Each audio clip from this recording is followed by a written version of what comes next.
Hey guys, how's it going today? So I'm gonna go over another book review today, and this one is by the Pulitzer Prize finalist, um, "What the Internet is Doing to Our Brains," The Shallows, and it's by this American writer Nicholas Carr, basically. Again, this book was a 2011 Pulitzer Prize finalist for general nonfiction. Um, and this guy Nicholas Carr, he's an American writer on technology, business, and culture as well. And I'm gonna go over a bit about the book basically and what he talks about what the modern day media basically is doing to our brains, right? So, firstly, before I go over it, basically, I'll first just like to mention what the actual content of the book is, itself. So,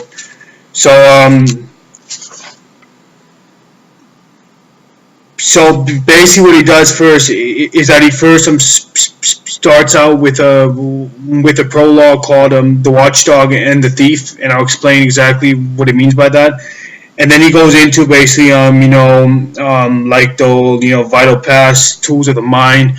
He tries to explain the technologies which have helped advance modern civilization, like the map, like the clock, etc.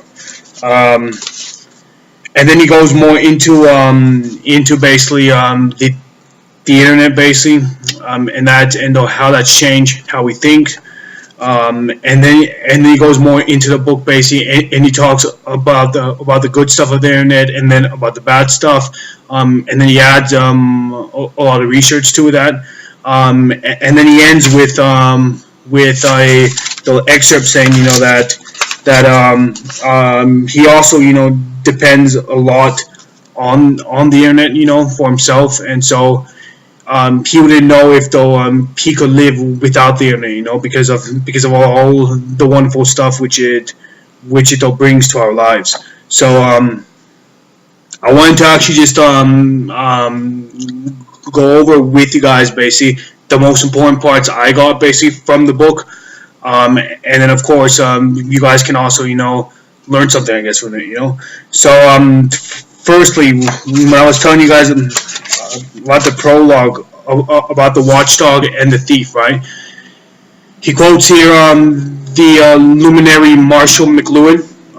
Marshall McLuhan was a famous Canadian professor, and he did a lot of studies basically on the internet, basically, right? And on this notion of how the internet is changing how we perceive reality, etc. McLuhan was the guy who actually formulated the famous term global village. McLuhan said, that the internet, or that the new media, basically, which he called the electric media of the 20th century, basically, is a media where though you can be informed of almost anything, anywhere around the world. And then, of course, he said that those electric medias are television, radio, movies, TV, which he said breaks the tyranny of text over our thoughts and senses, basically. And Marshall McLuhan basically is also very famous for saying the wonderful statement, the medium is the message, in his favorite book of 1964, Understanding Media: the Extensions of Man. So in his book, basically, he goes into how when we always talk about content, basically, right? We always think that by talking about content, basically, we always talk about what that media device, like for instance this laptop, for instance, right? What kind of content it shows on it, right? As if it was some object outside of our world, basically, right? Just so I thought we're only trying to see what kind of content it shows, right? But according to Marshall McLuhan, basically, That's actually quite wrong. So according to him, basically, the medium, which is this laptop, is the message, right? Because it delivers information, delivers knowledge in a whole different way, in like a digitalized 2D image. Although nowadays, of course, there's also 3D images as well, right? So he goes into that, and then of course, I think a wonderful quote McLuhan says is that we create our tools and later we co-evolve with them. So and as we can see, of course, the internet in this digital world is like slowly and slowly more fastly being integrated in a lot of societies around the world, basically, right? They also still talk about the digital divide, the difference between those who have the access to web and those who don't have, and they want for everyone to have the access to web and stuff. And so they still also talk about that, which is a good point. I'm not sure if everyone on this planet has access to the web, but I believe most people do nowadays. So so that was just, I guess, a interesting part to also point out, basically. Now then reading further into the book, Nicholas Carr goes into these tools of the mind, basically, and he says, and that's what the chapter is, basically, and he says that how there's been specific tools, basically, which still has helped shape our civilization, right, dating back to the map, basically, right, which is an artificial intellectual conception of what space really is, basically. And then, of course, Carr goes into how the map has enabled us to not be blind, basically. I'm going here and going here, but it's enabled us to have like a general topographical viewpoint, basically, of where we're going, and that's helped us. He talks about how though, of course, like the time, right, with the invention of the clock, right? He says that how the clock has revolutionized, basically, the way we see time, right? 24 hours a day, 365 days a year, basically, and how that's changed the way we understand time, basically, right?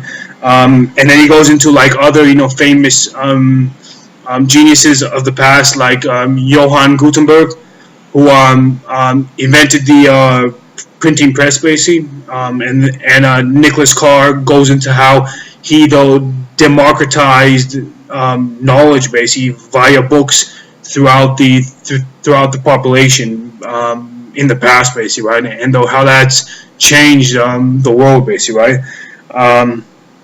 Now, according to Nicholas Carr, basically, technology is the expression of the human will.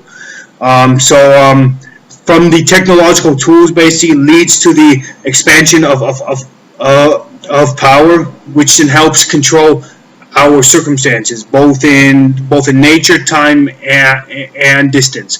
Think about it nowadays, right? We like to walk into the mall, right? And of course, nowadays it's just so common, basically. It's like a common thing, right? That we take it for granted, sort of, right? But we walk into the mall, and what do we have? Aircon, right? And so that helps, control our circumstance to our benefit, right? We have elevators nowadays as well, right? We don't have to walk up the stairs, right? So we have all these tools, right, which has helped civilization progress, right? But I wouldn't. The issue with all these tools, as well, if you look at from the other point of view, many people argue that too much of this comfort and too much of these tools actually hurt us basically. A great example of that is Nassim Taleb in his book Anti-Fragile talks about how the modern world has the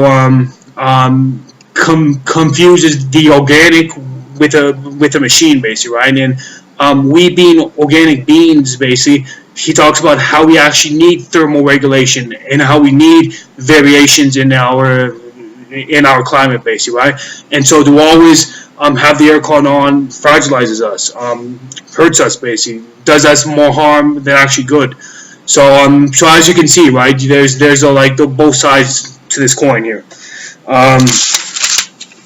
And so Nicholas Carr classifies technology in 4 different types. He says, first type is the physical strength, dexterity, resilience, and that's like the plow machine and the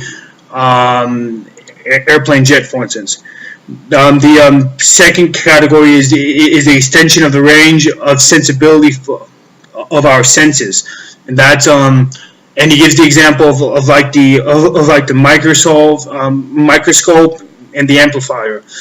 Another example you could also add to it is the MRI founded by Ray Damalian. That the MRI and how it's changed our understanding of the human body, how it's advanced neuroscience, and now how we can tell via the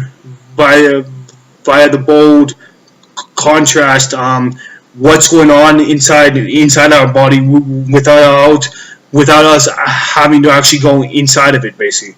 And then the third category, which Carr outlines, is the reshaping nature to best fit our needs, right? He talks about greenhouse gas emissions, right? How we can now grow crops basically not in season basically, so that we don't have it for us, right? That's why nowadays when we walk into the supermarket, right, we have all these variety of those fruits, right? And some of them are not in season, but now we can grow it basically. So because of greenhouse gas emissions, but then of course that also leads to the increase in intensity in climate change, global warming, and that has other effects to it as well. And then he also talks about apparent fitness tools like the birth control pills, as well as something which I added to it, condoms as well, right? Condoms is not a natural thing. We humans invented condoms basically to the better fit our needs basically, right? And then of course the fourth category, which Nicholas Carr outlines, is this intellectual technologies basically. And what he talks about here is that he says technologies like all the social medias tools that we have, whether it's Facebook, Twitter, Instagram, Friendster, which I don't even think even exists. Maybe in the Philippines only now. But all these tools, LinkedIn as well. That's more for work. But all these technological tools, right, which still helps us stay in contact with our friends, basically family, associates, acquaintances, people overseas as well. Now we can also call free of charge, basically, from country to country via Facebook, WhatsApp, etc. Right? So all these stuff has enabled the individual basically with the power, basically, right? And so it's really important, I'm not going to stand here, arguing, although against technology or though all for technology. I'll just give you a few examples which I extrapolated from this book basically on the way of how to go about thinking it, right? So what Nicholas Carr does say is that the net is like a bi-directional tool basically. So it's for personal broadcasts as well as commercial broadcasts, right? Now for the internet basically, right? And now these are some of the stuff he says in the book, and these are some of the stuff I just got from reading the book, watching his YouTube videos as well, right? So you don't want to quote me directly here. For the like internet, right? We can say, of course, that it's more convenient, right? That it's more simple, right? That it's quicker, faster. Think about it. We can send money now via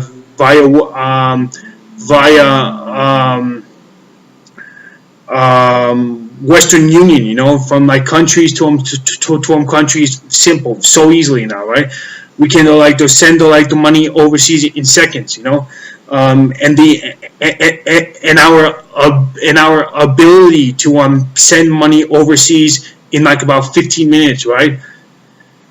When was that even possible? Never in history, right? And the ability to have that done just like that, you know, at our own disposal of the individual is probably one of the greatest achievements ever made by mankind, right?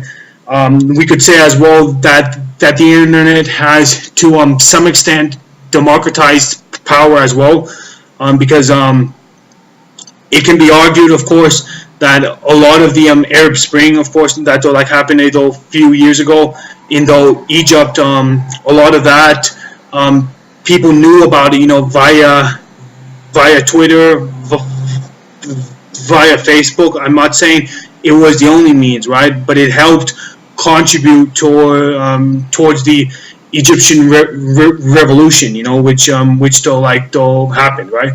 And of course, you know, we can say, you know, that we use a lot of the social medias to, you know, contact our friends, you know. It's used, you know, going out. It's the thing of the modern day. Basically, we get most of our information fast, quick. You know, we can, you know, search online. We also can, you know, leverage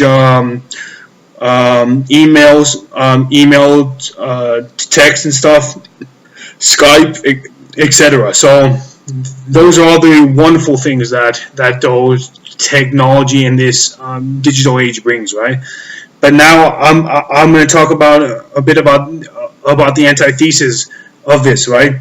So the issue with this, of course, is that, as though Nicholas Carr does point in his book, he says, you know, that by having such a vast amount of information all on the web, basically, right? Our minds seem to be consumed by the medium. It's like you go out nowadays of your house, right? And you literally see people on their phone while they're actually walking to work, you know, on their phone while they're actually sitting down, on their phone while they're actually drinking, you know, being on their phone, basically, right? And that has, of course, you know, neurological consequences to it, right? Nicholas Carr points out as well how the internet is basically a mixture of the hypertext and multimedia, leading to hypermedia. So we have this flow of the information, right? Web information. Nowadays, even when you go on Yahoo, right?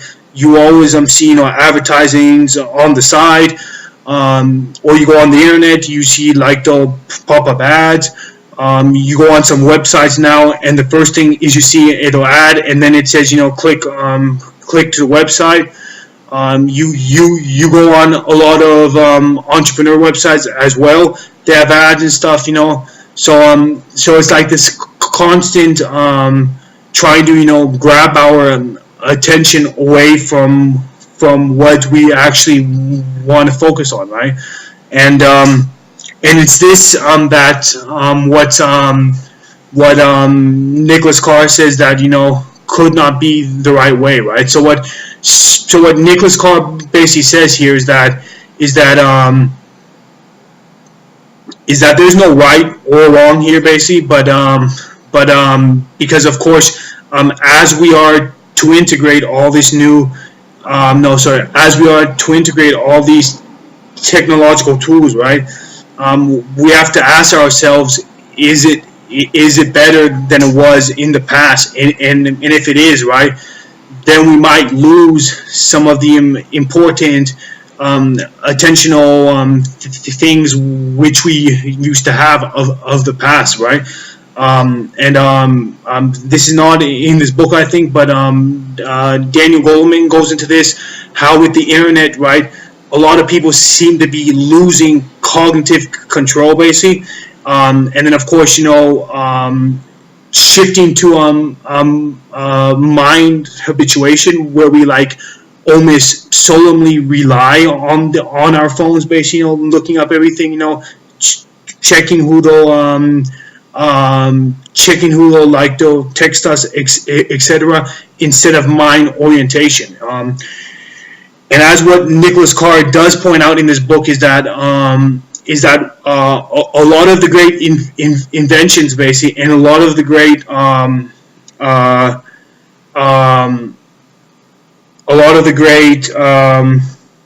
you can call it discoveries, basically, happened by people who weren't so distracted. And nowadays we have too much information and we are too distracted, right? And that's a worry, really, to actually worry about, right?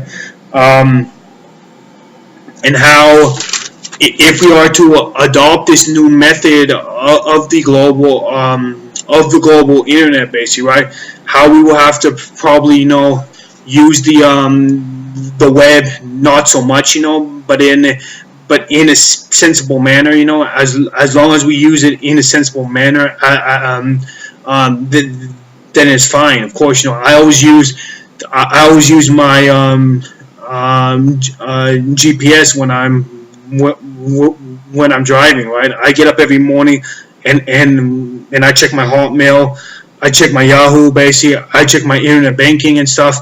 I'm always on the internet, searching up information, reading articles, educating myself. So as well, but what I try to also do is to not be so habituated to always, checking my phone, checking my Facebook, checking my Twitter, checking my Instagram and stuff, So I try to have this balance, sort of, and that's something, which you might also consider or not, basically, it's up to you, of course, So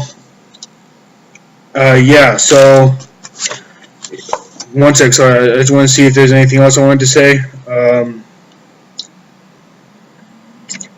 Well, no, yeah, that's about it right there. So, but it's a really interesting book, basically. I recommend whoever wants to read more about this book, get it for sure, basically. It explains a lot and has a lot of rich knowledge about what the good things and what bad things the internet does to our brains, basically. And just becoming aware of it, will also help you, because the more you know, then you can understand, okay, wait, is this the best or is this not? Should I be doing this more or should I be doing this less? Do I always have to be constantly checking my phone, or can I push back on my phone sometimes? Oh yeah, and one other thing as well, right? What I try to do every single day is that I try to find about half an hour to 1 hour, basically, where I sit in my room without any electronic devices at all, and I just think, basically, and I do that simply to activate my creative mind, right? So I just like to think about what I've read, what I'm going to do for the day, what happened yesterday, just about my life, basically. And if you guys practice that mind orientation, that'll help you guys have more insight, I guess, have more the knowledge on what you guys read, as well as have more cognitive control to not always be on the phone, or not always use the electronic devices. Nevertheless, they are a useful tool as well. So have it your way, of course, but get this book for sure. And I'll see you guys on the next book review. Thanks.